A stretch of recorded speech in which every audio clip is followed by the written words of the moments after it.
When Shannon Miles walked into the Houston courtroom, you could only hear the sound of the shackles around his ankles and waist. A show of force looking on as several dozen sheriff's deputies stared down the man accused of killing their fellow officer. He unloaded the entire weapon into Deputy Goforth.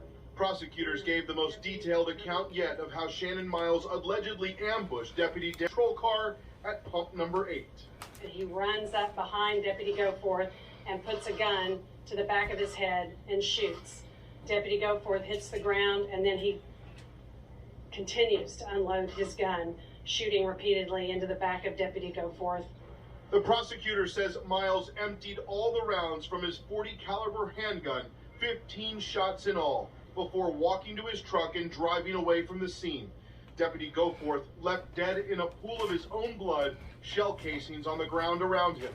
On this spot now, a memorial of teddy bears and flowers has blossomed in Deputy Goforth's honor.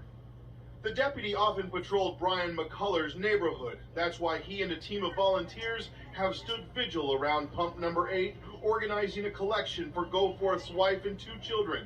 So far, they've raised more than $80,000, plus another $110,000 online. This is what he would want, is just looking after his family. I know that he was going off duty when all of this happened, and he was a man that was a family man, and the only thing on his mind was getting home and being with his family.